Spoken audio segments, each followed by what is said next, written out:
Welcome to L3RD, Lord TV, as you can call it and shall call it, the one and only, here to break down this match. Was a tough watch.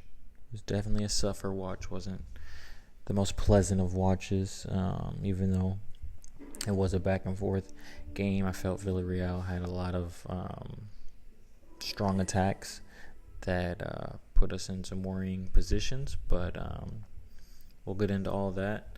Firstly, like I had mentioned in my preview, there was going to be some rotations.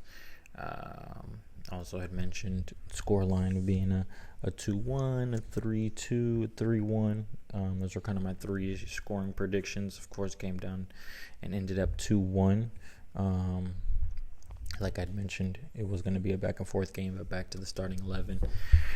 The rotations were nice. I wish we would have got a little bit more, mainly with Mbappe,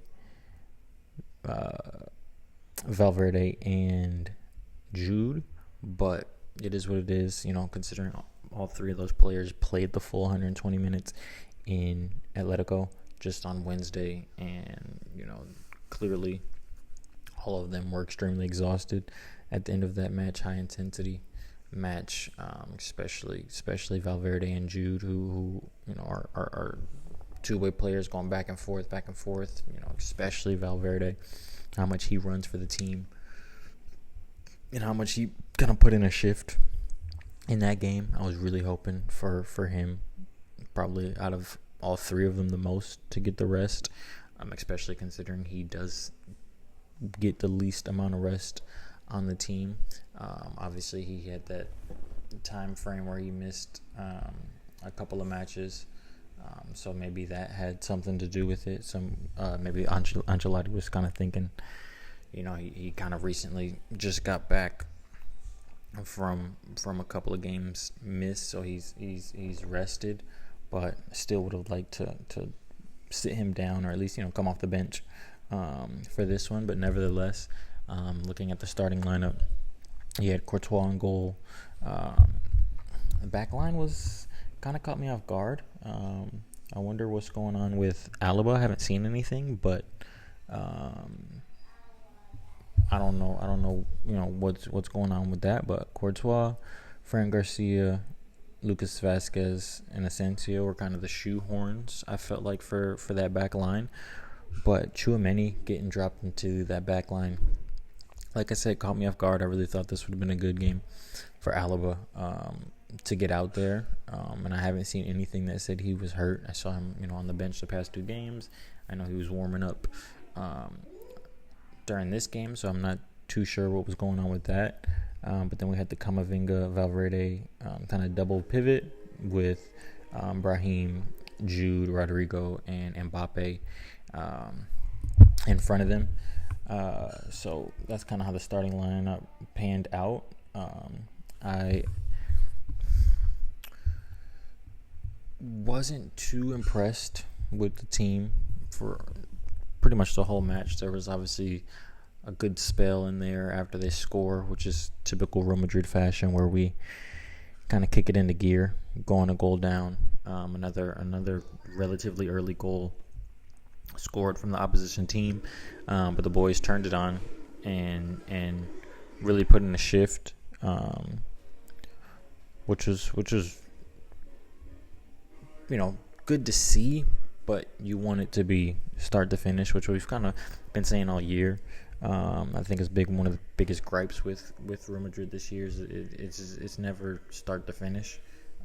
It's always a little bit here, a little bit there. Typically, after we go a goal down, the boys want to try to kick it into gear, and things like that. But if we're gonna win the games, we're gonna win the games. That's kind of the most important thing, getting this 3 points, especially considering how tight this title race is. Us having the game on hand over Barcelona, we need every point we can get, and hopefully they can drop some points, before we face them in a couple of weeks here. But if not, we want to make sure we're collecting all 3 points pretty much the remainder of the season. There can't be any droppage of points, so we'll take the 2-1 win. Going more detailed into the match, I think everybody knows watching Lucas Vazquez is a weak point and has been a weak point in our team all season, and I think a lot of it has to do with his positioning. His positioning is so weird. Looking at kind of what was going on with him and Fede. Like, Fede was essentially playing left mid, left CDM, right CDM, right mid, right back. Like, Lucas Vazquez is constantly farther up the pitch, which, I get it. A wingback, goes up and down, up and down, up and down, but literally on every time we turn the ball over, no matter if it's the ball's on the left side of the field, middle of the field, right side of the field, Lucas Vazquez is just bombarding up the field. Like,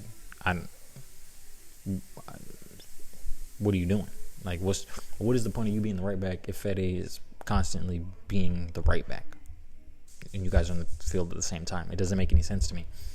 And then obviously, because there's that big gap, that's kind of what had been already happening in the past, prior to Fede kind of taking over the right back role in the bigger games, was that our midfield gets sliced through with one pass, 2 passes, because there is no midfield. Camavinga's sitting in there by himself, and he had a pretty solid performance today. I'm happy with him kind of piggybacking off of his cameo coming off the bench against Atletico.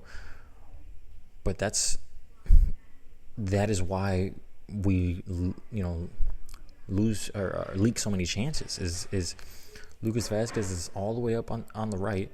Fede is by himself, having to drop into that right back position, and then that leaves Camavinga by himself trying to defend the whole midfield.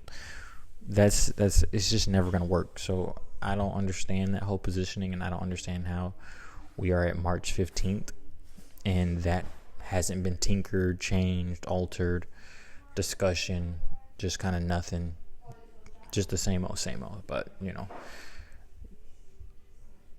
I can only hope that if this is kind of what's going to happen, where Lucas Vazquez is going to get the nod in every other match outside of the big matches at right back, that we can score enough goals and hold on long enough for us to pull through and get all 3 points, because it's just constantly a liability. And then even looking at the goal, that was just horrible. I mean, it wasn't any one player. It was just the whole team on that set piece. Like, the ball just falls all the way through, drops through. What's going on? Like, we got to get ahead on the ball. There's got to be somebody's got to step up and get that ball out of there, because that was just a flat out mistake on the entire team's part there. So I don't kind of know what happened, where the miscommunication was with who was gonna try to go after the ball, try to hit the ball out of there. The ball just kind of drops to Foyth, and he gets a free kick at the goal. But hey, it is what it is. It kicked us into gear, got us a little bit more intensity. Rodrigo, Mbappe, Brahim was very quiet this game, but at the same time, we weren't playing so much to the right. We were playing a lot more towards the left, but Brahim was very, very quiet. I only remember him so much on the field, but Mbappe came to life.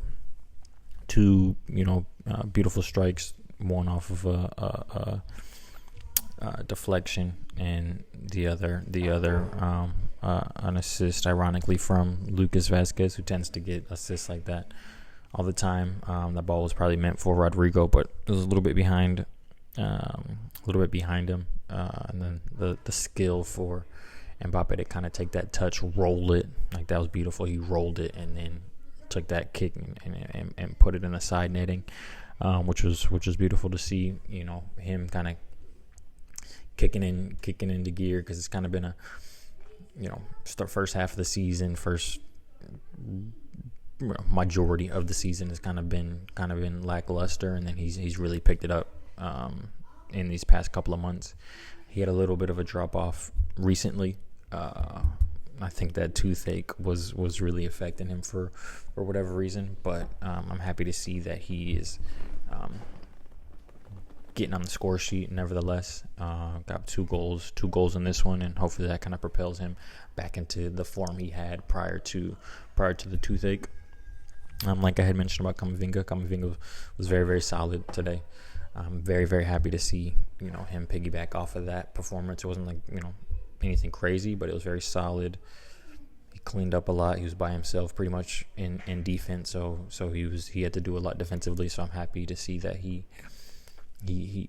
kind of stood on business, if you will, and put in a shift for the team.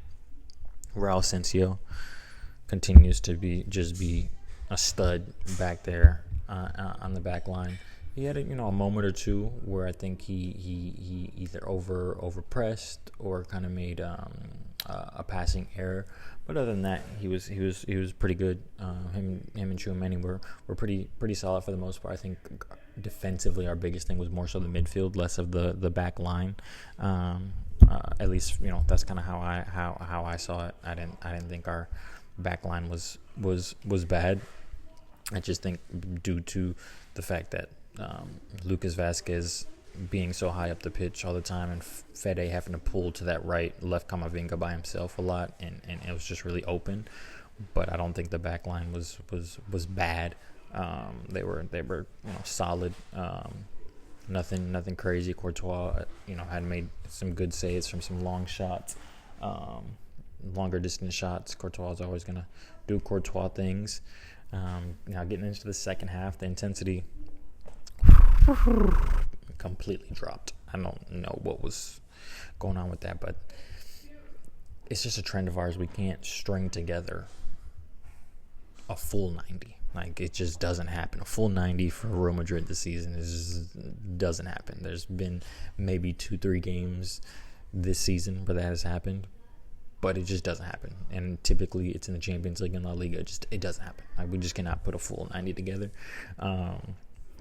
for whatever reason. So that second half was a pain to watch, but we got through it nevertheless, and we held on, and we pulled through for the victory. The penalty shout,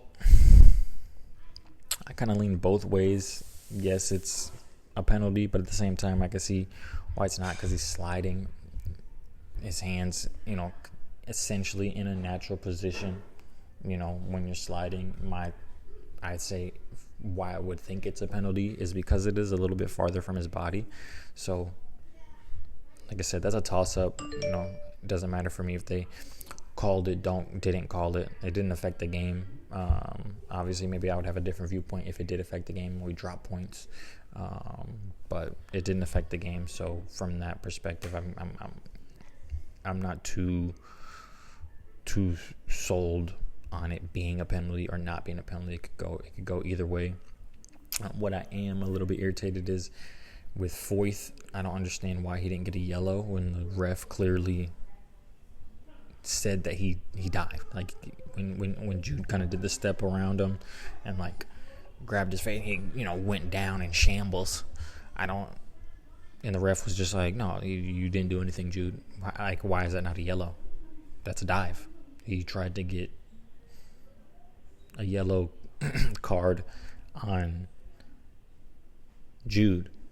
So why is that not a excuse me? Why is that not a yellow for Foyth? I didn't really understand that. But when every time Vinny dives, it's an instant yellow. Like, it's just yellow, like, instantly. So I don't understand how he didn't get that when the ref literally was like, no, nothing happened. You dove. Okay, if he dove, then he should be carded. And then that second yellow that he would have been a second yellow, he would have been out of the game. But once again, didn't affect the game. So it is what it is. Substitutions. Once again, jeez. I don't really understand what was like why Alaba didn't come in. Rudiger comes in. Alaba was warming up, so I just don't really understand that. But it is what it is. Rodrigo goes out. Asensio goes out, which was kind of weird, but it is what it is. Rudiger comes in.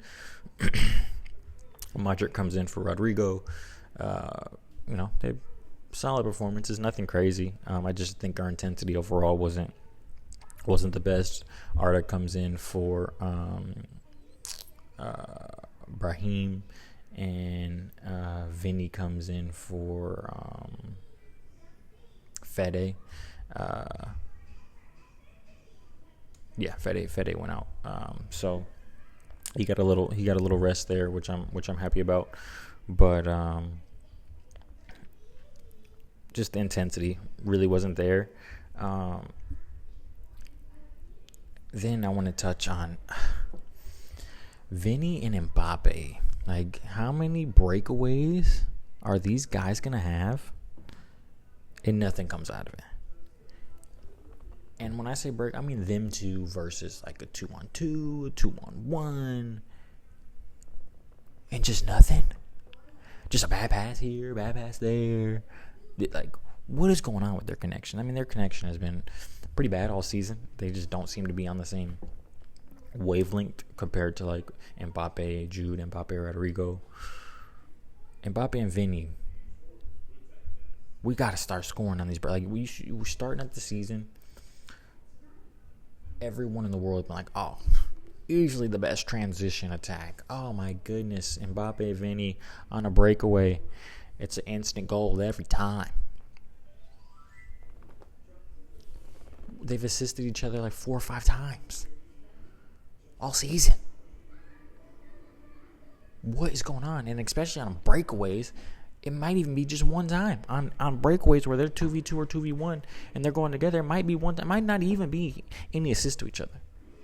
Not that I can remember off the top of my head. I didn't look up the stat, but off the top of my head, I think it's one time this season where they've assisted each other on a breakaway like that. What is going on? Like, the two fastest players in the world on breakaways just don't know how to connect with each other. So I don't really know what's going on with that. They got to figure that out. Sooner the better. I mean, they should have already figured it out by now, but I can live with them not having the best connection, but that breakaway situation where they just don't pass to each other, miss pass to each other, and we don't get anything out of it, that disgusts me, because you would think the two best players in transition would be able to get a goal, and they don't. They just don't. So I don't know what's going on with that. Arda, little cameo off the bench, wasn't impressed. I don't know what's going on with him this season. He hasn't been what we kind of expected coming into season 2 for him. Especially kind of how he ended last season, going into the Euros, just a stud. And then he kind of just started off the season not good. Every cameo he gets is pretty lackluster. He had the chance today to square it to Mbappe. That probably would have gotten an assist. He takes that shot and just nowhere near, like, Mbappe's pissed, Modric is pissed, like, and I don't understand, like, the decision makes, like, bad pass leads them to a really tame, soft ass pass. Excuse my language. Like to Mbappe too, when they were on a breakaway, leads to the Villarreal getting a transition, almost getting a good attacking chance out of that. So it's like, I don't know what's going on with him. I don't know. I don't know what we're gonna do with him, if they're gonna put him on loan or anything. I know he, maybe I don't know. Maybe it's just the second seed, that sophomore slump as you call it. But I don't know what's going on with Arda this season, especially like just looking at his performances last season to now is a huge shift. But let me wrap this thing up. Let's get into some match ratings. So for Courtois, I think an 8 is solid for Courtois. He was good, made some really good saves. one of the best players on the field, which is typical of Courtois. So, I'm fine with giving him an 8. Lucas Vazquez, he had an assist, but his just positioning just puts us in such a precarious situation all the time. So, for me, I'd probably give him a 6. Maybe a 5. I don't know. Him being on the field is sketch. Tchouaméni, give him about a 6.57. Raul Asensio, same thing, 6.57. Fran Garcia, 7. I think those 3 were pretty solid. I can live with that. Valverde, I give him a 7 this match. I think he was just he never really, he looks tired, but he doesn't look tired. I just think he was kind of getting, screwed over by the way the positioning of Lucas Vazquez was going. So he was just in that situation due to Lucas Vazquez constantly being up the field and him having to fill in right back and being, out of sorts. Camavinga, I give him about a 7.5, 8. A very solid performance today. Rodrigo was solid, but he was quiet. So, 6.5, 7, I think is fair. Jude Bellingham, same thing, 6.5, 7. Same thing with Fede. I think he was kind of tired this game. He didn't look all the way there. He wasn't as sharp as he normally is. Brahim, like I said, was almost non-existent. So he can get a 5 to 6. Same thing, same rating as Lucas Vazquez. Not that he was bad, he just wasn't really present. Mbappe, 2 goals saved us.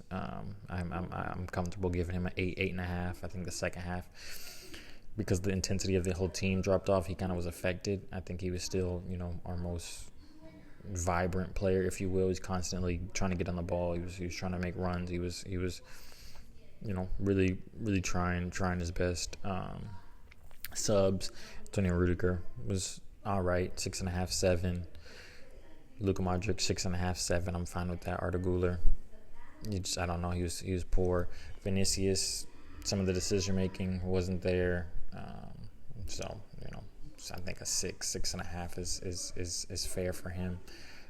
But that pretty much wraps up the review for today and the match ratings. So thanks everybody for watching, and I'll catch you next time.